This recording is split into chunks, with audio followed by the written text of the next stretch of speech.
परमेश्वर को धन्यवाद देते कि उन्होंने हमें इस मौका दिया है कि हम फिर से आपके साथ मिल सकते हैं। ये हमारा एक बाइबल स्टडी का एक कार्यक्रम है। जैसा कि पहला बाइबल स्टडी होता था, हमारा बाइबल स्टडी फिर से वो चालू होगा, और वो है इस माध्यम के द्वारा, इंटरनेट के द्वारा। इसलिए हम चाहते हैं कि हम अपने दोस्तों को, अपने हिंदी सेक्शन की भाई बहनों को याद दिलाए कि हमारा बाइबल स्टडी में एक हिस्सा लेने के लिए। आमीन। अगर जो कोई भी सवाल है, जो आप सवाल पूछना चाहते हैं बाइबल से, आप व्हाट्सएप के द्वारा भेज सकते हैं। हिंदी सेक्शन, जनरल सेक्शन का एक व्हाट्सएप ग्रुप है अलग सा, इसके द्वारा आप भेज सकते हैं और मुझसे आप सवाल पूछ सकते हैं, और मैं आपको इस वीडियो के द्वारा या आने वाले वीडियो के द्वारा मैं जवाब दूंगा। आमीन। तो चलिए आगे बढ़ने के पहले, परमेश्वर के वचन में पढ़ने के पहले या कुछ सुनने के लिए या आराधना करने के पहले हम दुआ करेंगे।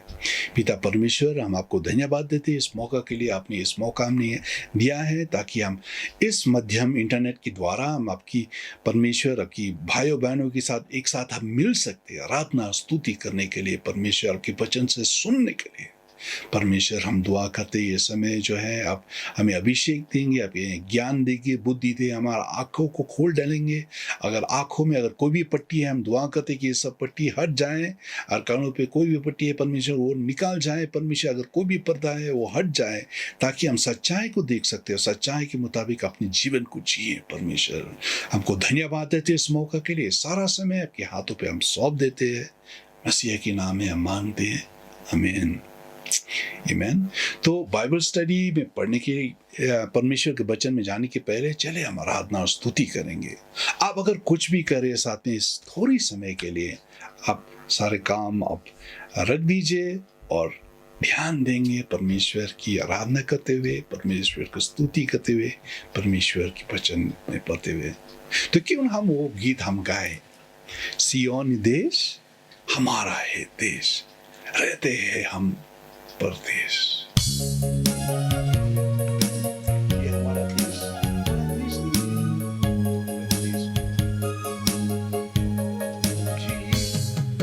सिय्योन देश हमारा है देश, रहते हैं हम परदेश, जाएंगे हम अपने देश। सिय्योन देश हमारा है देश, रहते हैं हम परदेश, जाएंगे हम अपने देश। Hallelujah hallelujah hallelujah hallelujah hallelujah hallelujah hallelujah hallelujah. मन ना लगाना यहाँ, जाना है हमको वहाँ। मन ना लगाना यहाँ, जाना है हमको वहाँ। यहाँ के सुखों का अंत होगा, यहाँ के सुखों का अंत होगा, वहाँ के सुखों का अंत न होगा, वहाँ के सुखों का अंत न होगा। सिय्योन देश हमारा है देश, रहते हैं हम परदेश, जाएंगे हम अपने देश। Hallelujah hallelujah hallelujah hallelujah hallelujah hallelujah hallelujah hallelujah. दुख जो हमारा यहाँ न होंगे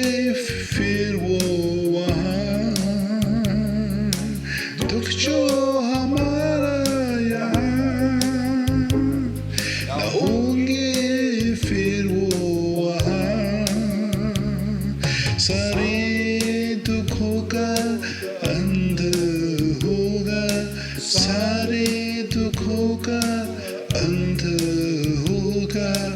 दुख के ही आंसू यीशु पोंछेगा, दुख के ही आंसू यीशु पोंछेगा।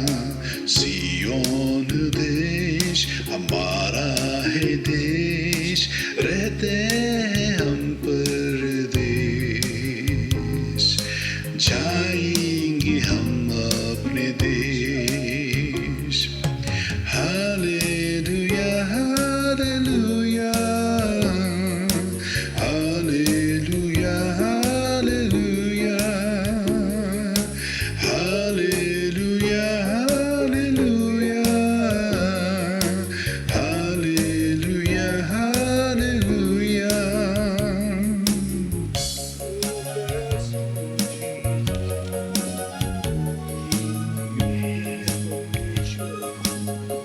आएगा यीशु, आएगा यीशु यहाँ, ले जाएगा हमको वहाँ। आएगा यीशु यहाँ, ले जाएगा हमको वहाँ। वादा यीशु का पूरा होगा, ये वादा यीशु का पूरा होगा। अनंत जीवन हमको जरूर मिलेगा, अनंत जीवन हमको जरूर मिलेगा। सिय्योन देश हमारा है देश, रहते हैं हम परदेश, जाएंगे हम अपने देश। सिय्योन देश हमारा है देश, रहते हैं हम परदेश, जाएंगे हम अपने देश। Hallelujah hallelujah hallelujah hallelujah hallelujah hallelujah hallelujah hallelujah. सिय्योन देश हमारा है देश, रहते हैं हम परदेश, जाएंगे हम अपने देश, वो जाएंगे हम अपने देश, जाएंगे हम अपने देश। Oh bless. तो चलिए हम जाएंगे परमेश्वर के वचन में और हम देखेंगे परमेश्वर का वचन क्या कहता है, क्या भविष्यवाणी की है और किस तरह से परमेश्वर की वचन में नाना प्रकार की वो जो परमेश्वर ने कहा है कि हम समझें कि परमेश्वर का वचन क्या दर्शाता है, हम कहाँ जा रहे हैं। अगर ये ऐसा होते रह रहा है, हम कहाँ जा रहे हैं, हमारा लिए भविष्य क्या है। इस सवाल का जवाब हमें समझना चाहिए जब हम देखते हैं पहले कुरिन्थियों 15:19 में परमेश्वर का वचन क्या कहता है। वो कहता है, अंग्रेजी में मैं पहले पढ़ूंगा, if in this life only we have hope in Christ we are of all man the most pitiable. अगर यदि हम केवल इस जीवन में मसीहा से आशा रखते हैं तो हम सब मनुष्य से अधिक अभागी है। अगर हमारा विश्वास, अगर हमारा उम्मीद जो हम जब मसीह को हमने अपनाया सिर्फ इस जीवन के लिए, मतलब जितना कि हम अपनी उम्र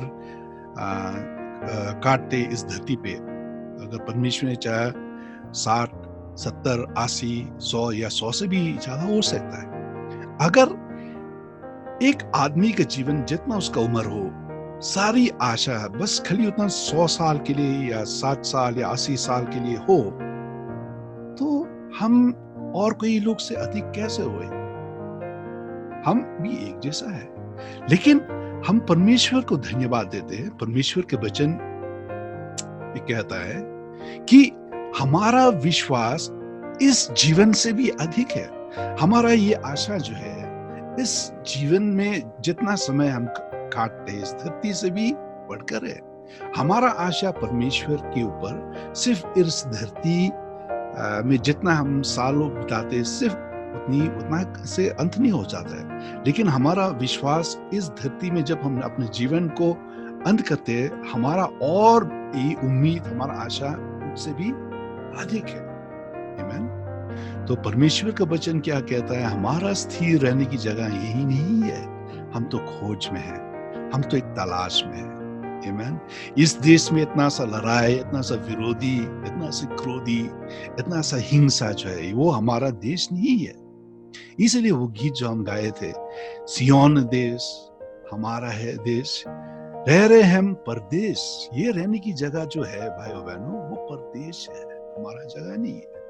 आमीन। आगे बढ़ेंगे तो हम इस बाइबल स्टडी की शीर्षक में हम जाएंगे और हम देखेंगे परमेश्वर का वचन क्या कहता है। Why the prophetic word of God, परमेश्वर की भविष्य शीर्षक क्यों हमें परमेश्वर की भविष्यवाणी की शब्द को क्यों हमें जरूरत है।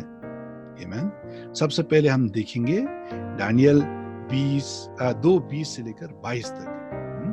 ये एक है, दानियल जो है वो परमेश्वर का महान प्रोफेट था, ये भविष्यवाणी था। तो ये एक भविष्यवाणी वो दे रहा था। परमेश्वर जब वो परमेश्वर के सामने वो प्रार्थना करते हुए परमेश्वर के सामने किया, हमारा परमेश्वर जो है उसका नाम महान है, उसका नाम धन्य है, उनके पास अधिक बुद्धि है, उन्होंने प्रकाश दिया है, ज्योति दिया है आने वाले घटना के बारे में। He makes things happen at the right time।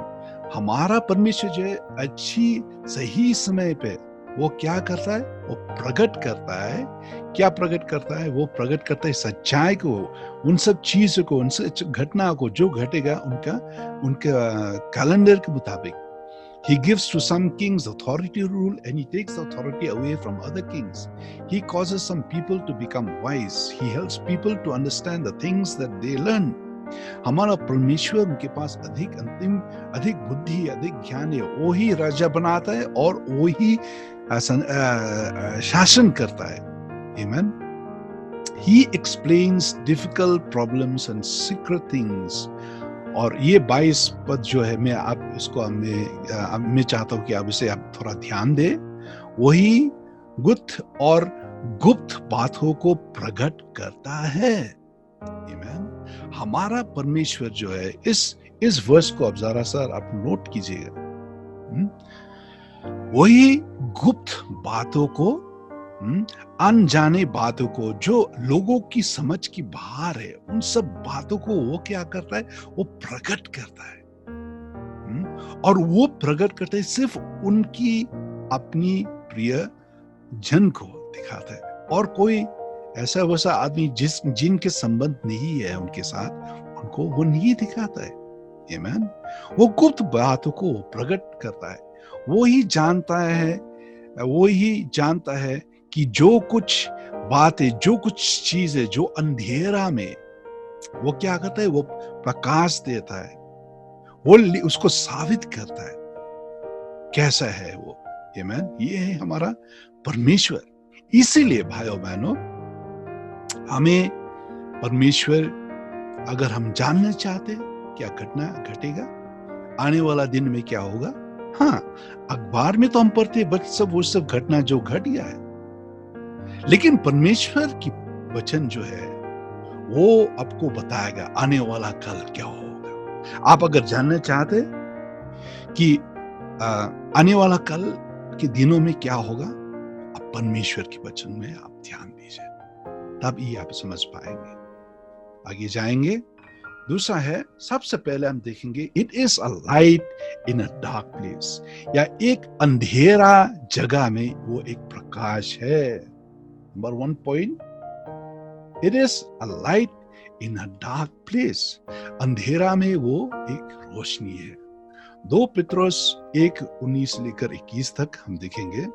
तो यहाँ परमेश्वर का वचन क्या कहता है, और हमारा पास जो भविष्यदाताओं का वचन है वो इस घटना से दृढ़ ठहराया है, और तुम अच्छा करते हो कि जो ये समझकर उस पर ध्यान करते हो कि वो एक दिया है। परमेश्वर का वचन जो है वो एक दिया है। परमेश्वर का वचन क्या करता है, वो एक भविष्यदाताओं का वचन जो है एक दिया है। The prophet's words are like light. They are like what? They are like light that shines in the dark place. That light continues to shine in the dark until the dawn comes. Amen. और जो अंधेरा स्थान में उस समय तक प्रकाश देता रहता है जब तक कि फाव ना फटे। Amen. परमेश्वर का वचन जो है एक भविष्यदाता का वचन जो है, और हम जानते हैं कि भविष्यदाता जब कोई भी वो वचन देते हैं वो अपनी ओर से नहीं है। जो कुछ भी भविष्यवाणी है या भविष्यदाता का वचन है जो अगर अपनी ओर से आता है वो जरूर वो घटेगा। लेकिन जो कोई भी चीज वचन जो परमेश्वर के वचन में लिखा है जो भविष्यवाणी की ओर है, वो क्या करता है, वो एक ज्योति एक दीपक की तरह वो चमकता है अंधेरा में, और वो चमकता रहता है ताकि क्या करने के लिए, ताकि विश्वासियों को वो एक दर्शन एक रास्ता एक राह दिखाने के लिए, ताकि वो अंधेरा के समय में क्या करे वो घटक न जाए। आमीन। वो है परमेश्वर का वचन। 20 पर पहले ये जान लो कि पवित्र शास्त्र की कोई भी भविष्यवाणी किसी की अपनी ही विचारधारा के आधार पर पूर्ण नहीं होती। The prophet's messages in the Bible did not come from their own ideas. भविष्यवाणी जब कोई भी वो वचन देते वो अपनी सोच विचार से नहीं आता है। Amen. 21 में हम देखते हैं क्योंकि कोई भी भविष्यवाणी मनुष्य की इच्छा से नहीं हुई। Amen. भविष्यवाणी जो परमेश्वर प्रॉफिट्स जो है जो परमेश्वर का सच्चा प्रॉफिट्स है उनकी ओर से कोई भी वचन जो आता है वो अपनी इच्छा के मुताबिक नहीं होता है। और हम देखते हैं कभी नहीं हुई, पर भक्त जन पवित्र आत्मा की द्वारा उभरे जाकर परमेश्वर की ओर से बोलते थे। भविष्य जन जो है पवित्र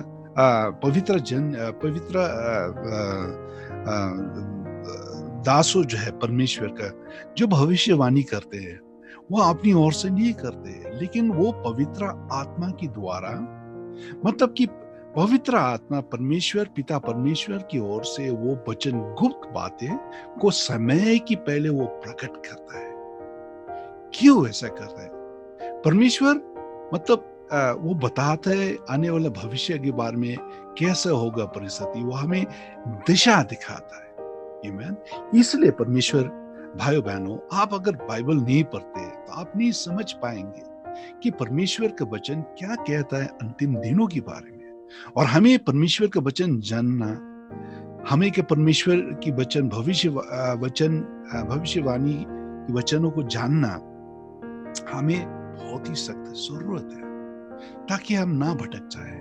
आगे हम देखेंगे B its purpose to produce expectation of Christ coming. तो दूसरी भाग उसका एक आदर्श क्या है, ताकि हम लोग जो विश्वासी है हमारा दिल में वो एक उम्मीद पैदा करे या उस उम्मीद उस आशा को जीवित रखे मसीहा के आने के बारे में।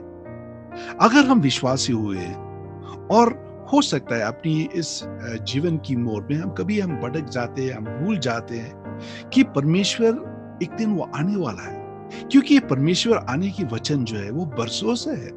वो नया नियम जब मसीहा जब उनको पैदा किया गया, उनको मतलब क्रूस पे चढ़ाने की पहले से ही मसीहा वो कहते आ रहे कि वो तीसरे दिन में वो जी उठेगा, वो फिर दोबारा आएगा हमें लेने के लिए। तो ये रहा करीब तकरीबन 2000 साल की पहले, और ये अभी तक सब लोग कहते जा रहे। हो सकता है हम भी मतलब हम सोच सकते कि ये तो एकदम नासमझ बात हुआ सब लोग बोल रहे हैं कि मसीह आने वाला है, मसीह आने वाला है, लेकिन नहीं हो रहा है। लेकिन जब हम भविष्यदाता भविष्यवाणी की वचनों को हम पढ़ते हैं, वो हम पे एक उम्मीद जगाता है, हम पे वो उस आशा को फिर जीवित या आग दिलाता है, ताकि हमारा विश्वास, हमारा उम्मीद जो है उन पे ना भटक जाए। आमीन। चलिए हम देखेंगे और भाइयों बहनों, हम दूसरे भाग में हम देखेंगे वह है its purpose to produce expectation. इब्रानियों 9:28 में हम देखते हैं मसीहा का वचन क्या कहता है। So Christ was sacrificed once to take away the sins of many, and he will appear a second time, not to bear sin, but to bring salvation to those who are waiting for him. Amen. Hindi में, वैसा ही मसीहा भी बहुतियों की पापों को लेने के लिए एक बार बलिदान हुआ, और जो लोग उसकी बात जोते हैं उनकी उद्धार के लिए दूसरा बार बिना पाप की दिखाई देगा। शायद इस हिंदी वर्जन जो है बाइबल में वो इतना साफ जाहिर नहीं होता है, लेकिन इधर में जो कहता है, पौलुस कह रहा है कि मसीहा वो एक बार वो आया था इस धरती पे, पैदा हुआ, मनुष्य के एक रूप लिया, और उसका पैदा होने के कारण क्या था, ताकि सारे लोगों के पापों के लिए वो बलिदान हुआ। आमीन। और परमेश्वर का वचन कहता है and he will appear the second time, और वो दूसरे बार भी आएंगे, और इस बार जब आएंगे वो क्या करेंगे, लोगों की पाप को उठाने के लिए नहीं, लेकिन उद्धार दिलाने के लिए उन लोगों के लिए जो उनके लिए बेसब्री से इंतजार कर रहा है। यही है वो उम्मीद जिसके लिए हम जी रहे हैं। आपकी जीवन में अगर संकट ही हो रहा है, संकट की सामना कर रहा है, आप अगर प्रॉब्लम्स है, और अंतिम दिनों है भाइयों बहनों, कोई भी इनसे दूर नहीं है, सबके ऊपर नहीं तरह नाना प्रकार की संकट, नाना प्रकार की समस्या का आमना सामना करें। फिर भी जब भी हम इस संकट के समय से हम आमना सामना करें, हमें कहीं भी उस उम्मीद को खोना नहीं चाहिए। आप अगर सच्चे दिल से परमेश्वर यीशु से आप प्रेम करते, आदर करते, तो आपको इन सब तरह नाना प्रकार की समस्या को, मतलब जब आप आमना सामने करते, अपने चेहरे पे मुस्कुराहट के द्वारा उसका आमना सामना करना चाहिए। आमीन। क्योंकि मसीहा आने वाला है, अब वो बहुत ही जल्द आने वाला है। मुझे वो गीत है कि मसीहा आ रहा है, हमें ले जाने के लिए बादलों में। आमीन। और वो जरूर आएगा। आमीन। तो अपनी उम्मीद को आप जगाते रहे, मसीहा के लिए आप जीते रहे, चाहे क्यों नहीं हो, आपको कठिनाई सामना करे। आगे see 7 principles of prophetic understanding and application। भविष्यवाणी समझने के लिए 7 सच्चाई, 7 प्रिंसिपल्स जो हम देख सकते हैं। भविष्यवाणी क्यों किया जाता है, ताकि हम समझे भविष्यवाणी जब किया जाता है, इनसे हमारा जीवन के लिए क्या तोड़ना है। आमीन। सबसे पहले हम देखेंगे ड्यूटेरोनॉमी 29:29, ड्यूटेरोनॉमी 29:29, भविष्यता विवरण 29:29 हम देखेंगे। इस जगह पे क्या लिखा है,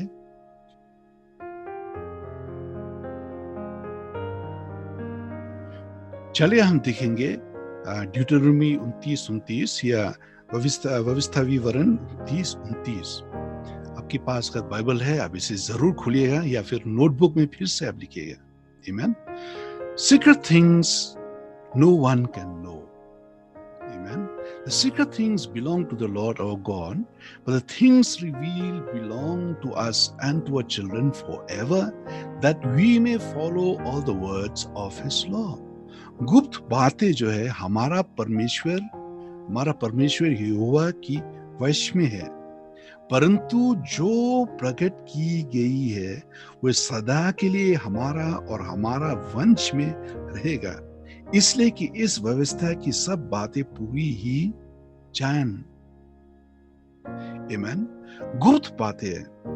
जीवन की कोई कोई बातें हैं जो गुप्त है, जो हम पूरी ओर से नहीं समझ पाएंगे। जीवन जीवन में अगर कोई भी घटना घटता है, हर एक आदमी का ऊपर में या एक विश्वासी का जीवन में नाना प्रकार की वो सवाल पैदा करता है। क्यों ऐसा हुआ, क्यों ऐसा हुआ?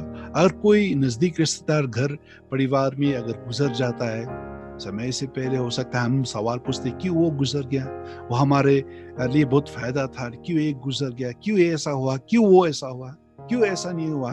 नाना प्रकार के सवाल हो सकता है।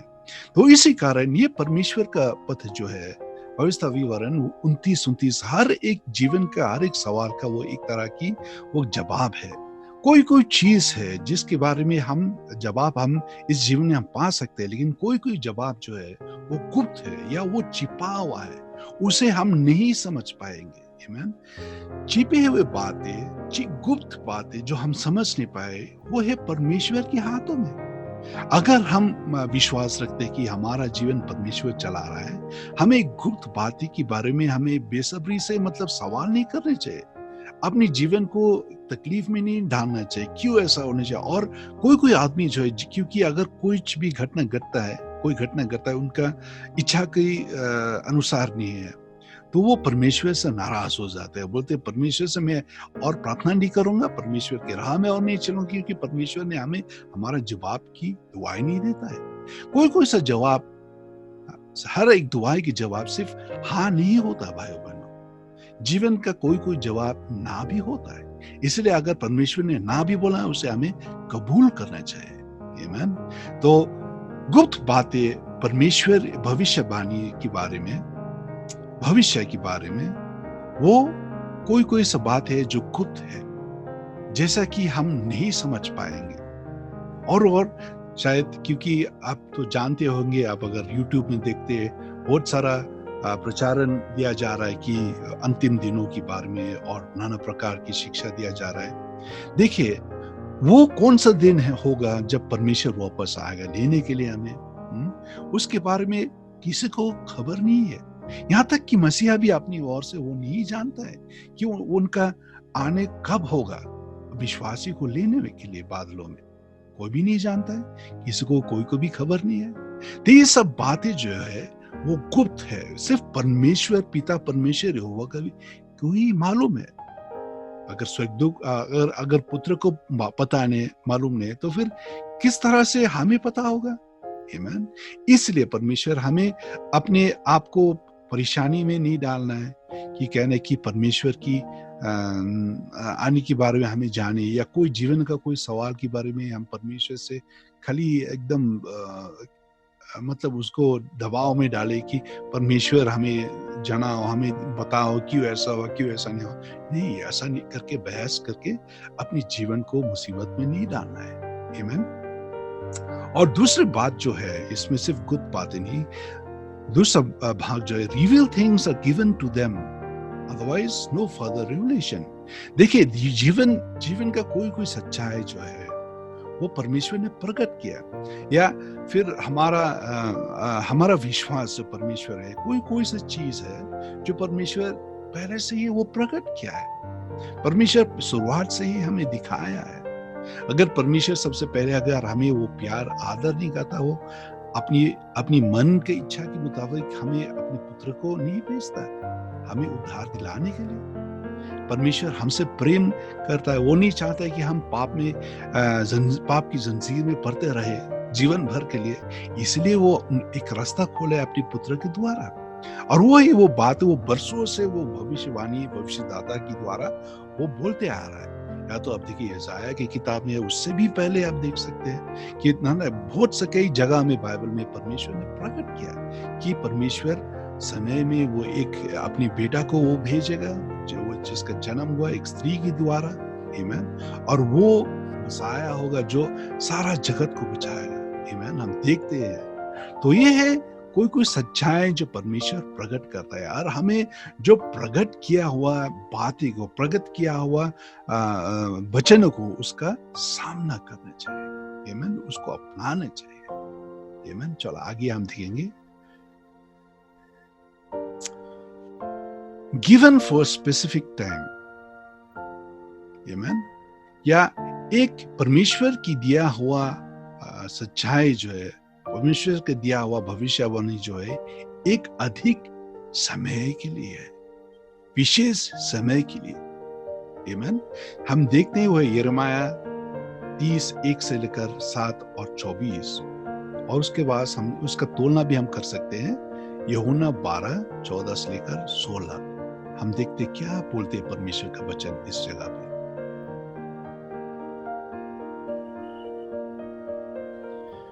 तो चलिए हम देखेंगे परमेश्वर के वचन से यिर्मयाह 30:1 से लेकर 7 और 24। ये बस कई हिस्सा, कोई शब्द को हम देखेंगे। तो इस जगह पे हम देखते हैं परमेश्वर के वचन वो आया है यिर्मयाह के पास, और परमेश्वर ने कहा यिर्मयाह से लिखने के लिए। ये सब वचन जो परमेश्वर वो प्रकट कर रहा है। This is what the Lord, the God of Israel says. This is what the Lord says. Write in a book all the words that I am speaking to you. Israel का परमेश्वर यहोवा तुझसे यूं कहता है, जो वचनों में तुझसे कहे हूं उन सब को पुस्तक में लिख ले, क्योंकि यहोवा की वे वाणी है, ऐसा दिन आती है कि मैं अपनी इज़राइलियों को और यहूदियों प्रजा को बंधे हुए से लौटा लाऊंगा, और जो देश में ने उनके पितारों को दिया था उसमें उन्हें फिर से लाऊंगा, और वे फिर उसके अधिकारी होंगे। यहोवा का यही वचन है। ये जो घटना है, ये घटा था यिर्मयाह समय से पहला वो कह रहा है, और समय से पहला वो कह रहा था कि हम जानते इज़राइल यहूदी जातियों के इतिहास के बारे में, किस तरह से जब वो परमेश्वर की आज्ञा का पालन करते थे, परमेश्वर उनको वो आशीष देता था। लेकिन जब समय पे वो परमेश्वर से भटक जाते हैं, परमेश्वर उनको अपनी शत्रुओं के हाथों में सौंप देता था, एक सबक सिखाने के लिए। और ये घटना है जो यिर्मयाह वो भविष्यवाणी वो दे रहा था यहूदी जातियों के बारे में, कि उनको, क्योंकि वो कह रहा है, इस समय वो भविष्यवाणी कह रहा है कि परमेश्वर आने वाले दिनों में क्या करेगा। परमेश्वर फिर से लौटाएगा यहूदी जातियों को जो भटक गए हैं, आमीन, जो अपनी देश से, अपनी प्रजा से वो भटक गए, दूर दूर देशों में एक भटक गए, उनको फिर से दोबारा परमेश्वर लौट के आएगा। ये जो भविष्यवाणी है यहूदी जाति के बारे में, जैसा कि इतिहास से भी हम जानते हैं, यहूदी जाति या इज़राइल देश जो है वो उनको स्वतंत्रता दिलाया गया 1950 में, और उस साल की पहले वो एकदम अपनी देश नहीं थे, और हम जानते किस तरह से शत्रुओं ने कब्जा कर डाला उनका देश को, और उनको जो इज़राइल है वो भटक गए, इस दुनिया की चारों ओर जगह में वो भटक गए। और इसी रीति से हम देखते हैं किस तरह से परमेश्वर भविष्यवाणी कर रहा है समय से पहले कि यिर्मयाह के द्वारा वो परमेश्वर फिर से उन सब लोगों को वो लौटा के लाएंगे। आमीन। और हम देखते हैं जो वचन ने यहोवा ने इज़राइलियों को और यहूदियों के विषय कहे थे, ये हैं। यहोवा यो कहता है, थथराटा देने वाला शब्द सुनाई दे रहा है, शांति नहीं भय ही कहे, पूछो तो भला और देखो, क्या पुरुषों को भी कहने जाने की पैदा उठाई है। फिर ये क्या कारण है कि सब पुरुष झांचा की नई अपनी अपनी कमर अपनी हाथों से दबाई हुई देख पड़ी है, क्यों सबसे मुख फेंक रंग की हो गई है। आमीन। और हम देखते ये दिन क्या ही बड़ी होगा, उसका समान और कोई दिन नहीं। ये याकूब की संकट की समय होगा, परंतु वो उससे भी छुड़ाएगा। आमीन। ये परमेश्वर का वचन है कि how awful that day will be, कितना भयंकर और कितना वो भयानक वो दिन होगा जब इज़राइल जाति को किसी ने कब्जा करके शत्रुओं ने उनको ऊपर दबाव डालेगा। लेकिन परमेश्वर कहता है कि it will be a time of trouble for Jacob, but will be saved, और परमेश्वर वादा दे रहा था कि लेकिन परमेश्वर जरूर उनको वापस लौटेगा। जैसा हमको पता है कि हिटलर के समय पे किस तरह से हिटलर ने बहुत दबा डाला है यहूदी जाति के ऊपर, और कई मिलियन, 6 मिलियन तकरीबन यहूदी जाति को मार डाला गया है। तो किस तरह से परमेश्वर जब स्वर्ग से वो देख रहे हैं अपनी प्रजा, वो प्रजा जो परमेश्वर ने वचन रखा है, परमेश्वर ने कॉवेनेंट रखा है कि परमेश्वर उनको उस देश को दिलाएगा, लेकिन ये व्यक्ति किस तरह से शैतान की ने उपयोग किया है उसको और हत्या किया हर एक 6 मिलियन से भी ज्यादा यहूदी जातियों को। लेकिन परमेश्वर ने क्या बोला, जिस तरह उन्होंने वादा किया परमेश्वर ने उसको ही वो करा है। हम देखते अभी, और ये है दूसरा भाग जो हम देखेंगे कि यूहन्ना के सुसमाचार 12:14 से लेकर 16। चलो एक साथ हम पढ़ेंगे। जब यीशु को एक गधा का बच्चा मिला तो उस पर बैठा, और जैसा लिखा है कि हे सिय्योन की बेटे मत डर, देख तेरा राजा गधा की बच्चा पर चढ़ा हुआ चला आता है। उसके चेले ये बातें पहले ना समझे थे, परंतु जब यीशु की महिमा प्रकट हुई तो उनको स्मरण आया कि ये बातें उसके विषय में लिखा हुए थे, और लोगों ने उनसे इस प्रकार की व्यवहार किया था। मसीहा का चेला, एक समय आया था जब मसीहा जब वो सिय्योन तक वो चल रहा था, वो एक गधा के बच्चे को ऊपर चल के आया। आप देखेंगे इसका तस्वीर भी वो छपा हुआ है। ईसाया क्रिश्चियन आर्टिस्ट ने एक बहुत अच्छी तरह से प्रकट किया कि मसीहा क्या कर रहा था, एक गधा के बच्चा को ऊपर चढ़ के वो यरूशलेम तक आ रहा था। और उन समय पे क्या हुआ था, ये सिय्योन की बेटियां, ये भी एक भविष्यवाणी की है यशायाह ने कि देख तू मत डर, कि जैसा लिखा है कि सिय्योन की बेटी मत डर, देख तेरा राजा गधा की बच्चा के ऊपर चढ़ता हुआ आ रहा है।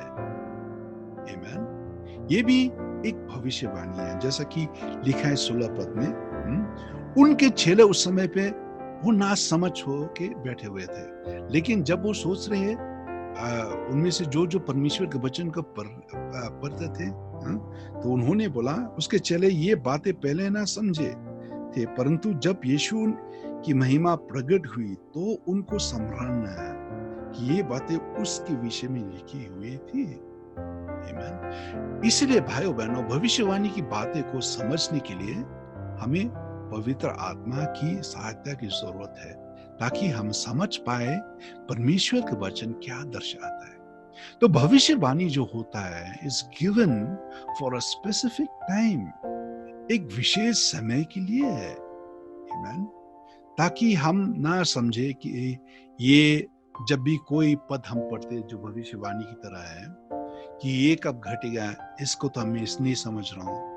इसलिए परमेश्वर के वचन ही सारा हमें परमेश्वर पवित्र आत्मा की द्वारा ही हमें सहायता की द्वारा ही हमें पढ़ना चाहिए और समझना चाहिए। आमीन। चौथा जो है, टू अवॉइड रॉन्ग प्रेयर और एक्शन, गलत प्रार्थना से बच के रहने के लिए। कोई जब हम संकट के समय जब हम सामना करते हैं, हम शायद तरह की प्रार्थना करते हैं। तो मैं नहीं कह रहा हूँ कौन सा प्रार्थना सही है, कौन सा प्रार्थना गलत है। परमेश्वर अपनी आत्मा की द्वारा वो आपको ज्ञान देगा, आपको समझने के लिए कौन सा प्रार्थना सच्चा है, अच्छा है, सही है, और कौन सा प्रार्थना गलत है। आमीन। तो इसीलिए जब हम देखते, हमें समझना चाहिए किस तरह से जब हम नाना प्रकार की परिस्थिति की आमना सामना करें, हमें कैसा प्रार्थना करना चाहिए। आमीन। और ईसाई जो है वो जब प्रार्थना करते हैं ये समझते कि परमेश्वर हर एक उनका प्रार्थना का सवाल का जवाब जरूर देगा। हाँ, परमेश्वर देता है, लेकिन जब हम प्रार्थना करते, जब हम मांगते उनकी इच्छा के मुताबिक।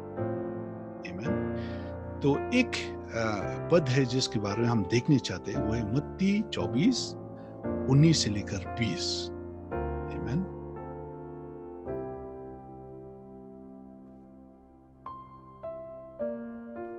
मत्ती 24:19 से लेकर 20 परमेश्वर का वचन ये कहता है, उन दिनों में जो गर्भवती और दूध पिलाते होंगे उनके लिए हाय हाय हाय हाय, और प्रार्थना करो कि तुम्हें जरा में ये सप्त की दिन भागना ना पड़े। ये मैं अंग्रेजी में पढ़ूंगा। How dreadful it will be in those days for pregnant women and nursing mothers. Pray that your flight will not take place in winter or on Sabbath. ये जो पद है, मसीहा वो समय के पहले वो कह रहे थे कि हर एक विश्वासी, हर एक उनके चेला ये प्रार्थना करते हुए अपने आप को तैयार करे। वो कह रहे कि वो समय जब परमेश्वर लेने आएगा उनके दासों को, वो उन दिनों में ना हो जब हमें जीवन, इस संसार की हर एक नाना प्रकार की बंधन जो है हमें घेर के रखे, हमें मजबूर करे। इधर में वो एक नमूना वो की द्वारा वो दे रहे हैं कि जो गर्भवती स्त्री है या दूध पिलाने वाले स्त्रियां हैं अपने बच्चों को, उनके लिए बहुत कठिन होगा। और प्रार्थना करो कि मसीहा जब आएगा वो that it will not take place in winter or on Sabbath।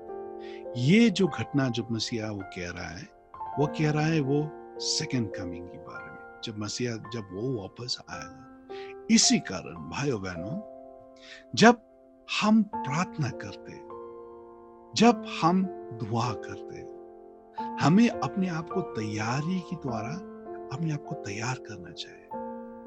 हम उस 5 स्त्री की तरह जिनके पास वो बुद्धि नहीं है, वो अपनी दीपक में तेल नहीं डाल के इंतजार कर रहे थे, उनकी तरह हमें बनना नहीं चाहिए। हम प्रार्थना करते हुए जब हम इंतजार कर रहे हैं, अपनी दीपक को भी जलाते रहे, अपनी दीपक का भी वो ख्याल करना चाहिए, ताकि दीपक में वो तेल है, जब समय आया उस दीपक को हम जलाए, ताकि जब मसीहा आता है उनका पीछे हम भी एक साथ चल सकते हैं। 5वां जो है पॉइंट है, the spirit of prophecy focuses on Jesus. भविष्यवाणी की आत्मा जो है, देखिए भाइयों बहनों, जब हम भविष्यवाणी के बारे में बातें या प्रोफेट्सों की बातें करते हैं, वो एक आत्मा है जो हर एक आदमी के ऊपर नहीं होता है। हर आदमी के ऊपर वो ईसाई विश्वासी के ऊपर वो भेंट नहीं होता है। वो भेंट सिर्फ पवित्र आत्मा ही देता है, आमीन, अपनी दासों की द्वारा। तो इसीलिए वो जैसे हमें पता है कि गुप्त बातें वो प्रकट करता है कौन? पवित्र आत्मा। तो हर एक भविष्यवाणी के पीछे एक पवित्र आत्मा की वचन ही होता है जो वो प्रकट करता है। और इस जगह पे आप देखेंगे शेष भाग में प्रकाशित वाक्य 19:10 जो हम देखते हैं, हिंदी में शायद ज्यादा साफ नहीं है, फिर भी मैं पढ़ के चलिए हम एक साथ पढ़ेंगे। और मैं उसको धन्यवाद करने के लिए उसका पांवों पर गिरा, और उसने मुझसे कहा, देख ऐसा मत कर, मैं तेरा और तेरा भाइयों का संग दास हूँ जो यीशु की गवाही देने पर स्थिर है। परमेश्वर ही को धन्यवाद करा, क्योंकि यीशु की गवाही भविष्यवाणी की आत्मा है। आमीन। इस जगह पे जो लिखा है अंग्रेजी में साफ है, for it is the spirit of prophecy who bears testimony to Jesus।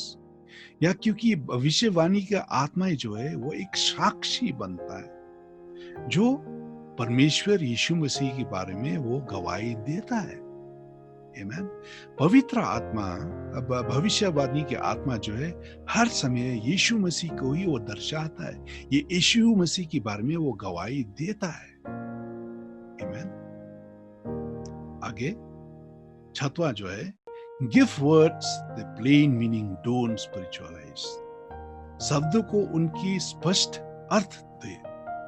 भविष्यवाणी को समझने के लिए हमें उनको, हाँ, उनको समझना चाहिए और उनको मतलब इंटरप्रेट नहीं करना चाहिए कि इसका अर्थ ये है, इसका अर्थ शायद वो हो सकता है। हर समय पे हमें भविष्यवाणी के शब्द को जो हम जांच गौर से हम देखते हैं, नजदीकी से जब हम देखते हैं, उसका मतलब जो है स्पष्ट ही है। जब जैसे कि हमने देखा है, ये चलिए शायद ये यूहन्ना 12, 14 और 16 में जैसा कि हम देखे परमेश्वर के बारे में कहा गया है कि देख सिय्योन की स्त्रियां, वो गीतों वो गाएंगे, वो नहीं डरेंगे। क्यों? तेरा राजा वो गधा के ऊपर वो बैठ के वो आ रहा है, गधा के बच्चे के ऊपर बैठ के आ रहा है। ये एक भविष्यवाणी था जो परमेश्वर यशायाह के द्वारा ही दिए है। और ये भविष्यवाणी जो है इसका अर्थ एकदम स्पष्ट है।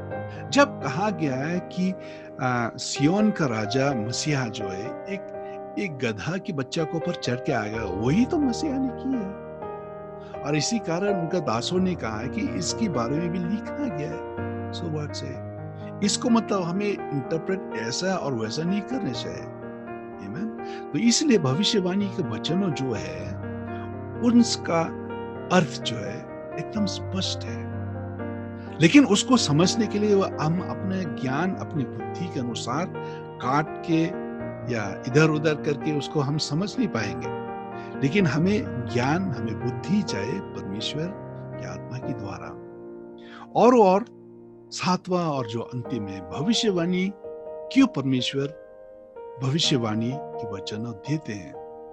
सो that we acknowledge God's total sovereignty, ताकि हम परमेश्वर की कुल संप्रभुता को स्वीकार करें। परमेश्वर जो है वो सॉवरेन है। परमेश्वर जो कुछ भी काम कार्य करता है उनका अधिक इच्छा के मुताबिक वो करते हैं। क्यों परमेश्वर लिखता है? सबसे पहले वो एक रोशनी है। परमेश्वर की गुप्त की बातें, परमेश्वर की भविष्यवाणी की बातें, वो क्या है? एक ज्योति दिलाता है, एक रोशनी दिलाता है अंधकार में। आमीन। दूसरा जो है, इसका कारण क्या है? क्यों परमेश्वर भविष्यवाणी के वचन देते हैं?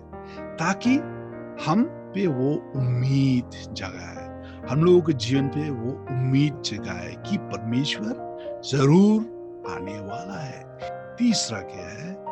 परमेश्वर की 7 प्रिंसिपल्स है, ताकि हम समझ पाए कि ये भविष्यवाणी की वचन जो दिया है किस तरह उसे हम उपयोग करें, किस तरह उसको हमारा जीवन का एक हिस्सा बना के रखें। सबसे पहले परमेश्वर जब भविष्यवाणी दे, उनमें से कोई चीज है जो गुप्त है, कोई चीज जो है वो स्पष्ट है। तीसरा क्या है? हर एक भविष्यवाणी एक समय के मुताबिक होता है। और चौथा जो है, हम देखते हैं गलत प्रार्थना से बचने के लिए हमें परमेश्वर के वचन को जानना चाहिए, किस तरह से हमें प्रार्थना करना चाहिए, किस तरह से अपने आप को तैयार करना चाहिए। पांचवा जो है, ये भविष्यवाणी की आत्मा जो है वो प्रकट करता है यीशु मसीह को, वो स्पष्ट करता है यीशु मसीह के बारे में। छठवां जो है, गिव वर्ड्स प्लेन मीनिंग, परमेश्वर की भविष्यवाणी को उसका अर्थ जो है स्पष्ट है, उनको हमें और बाइसेक्ट और डाइसेक्ट करना जरूरी नहीं है, काटना नहीं चाहिए उनको, ताकि हम समझ पाए उसका अर्थ क्या है। एक्नॉलेज गॉड्स टोटल सॉवरेनिटी, परमेश्वर जब अपने भविष्यवाणी की वचन वो देते हैं, हमें उनका सॉवरेनिटी को या उनका वो अधिकार को हमें अपने आप को समर्पित करना चाहिए। तो हम आशा रखते हैं कि इस अंतिम समय की पहले भाग के बारे में जो हम शिक्षा दे रहे हैं, आपके लिए एक आशीष का कारण बनकर रहा है।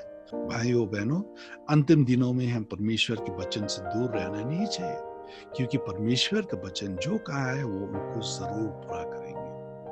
आमीन। तो चलिए हम दुआ करेंगे। पिता परमेश्वर, हमको धन्यवाद देते हैं इस समय के लिए, आपने हमें सिखाया है परमेश्वर इस वचन के बारे में, भविष्यवाणी के वचन के बारे में, ताकि हम भविष्यवाणी के वचन को परमेश्वर अपनी अपनी छाती पे, अपनी हृदय पे छिपा के रखे परमेश्वर। और ये सब वचन जो परमेश्वर हम पे एक उम्मीद जगाए कि आपने जो वचन जो दी है वर्षों से परमेश्वर, उनके वचन को जरूर पूरा परमेश्वर। हम धन्यवाद देते हैं हर एक भाई बहनों को जो इस कार्यक्रम को देख रहे हैं, उनको आशीष दे परमेश्वर, उनको नया समर्थ दे, अभिषेक करे परमेश्वर, ताकि हम अपने जीवन को परमेश्वर एक ज्योति की तरह, आपकी ज्योति की तरह बन के रहे, जहाँ कहीं भी हो परमेश्वर। जब लोग जो वो देखते हैं, हमसे मिलजुलते हैं, वो देखें कि हम पे एक आशा है जो और कोई में नहीं है परमेश्वर। और जैसे कि उस आशा को वो देखते हैं, उस रोशनी को वो देखते हैं, वो आपके नजदीक और नजदीक आएंगे। वो भी आपके पीछे पीछे चलने के लिए वो राजी होंगे। हम धन्यवाद देते हैं इस समय के लिए। हम दुआ करते हैं आप सब लोगों को आशीष दे। हम दुआ करते हैं कि पिता परमेश्वर का प्रेम, प्रभु यीशु मसीह का, उनका पवित्र आत्मा का सहभागिता, पवित्र आत्मा का ज्ञान, बुद्धि और दोस्ती, समर्थ हम पे बन के रहे अब से लेकर अनंत काल तक। आमीन।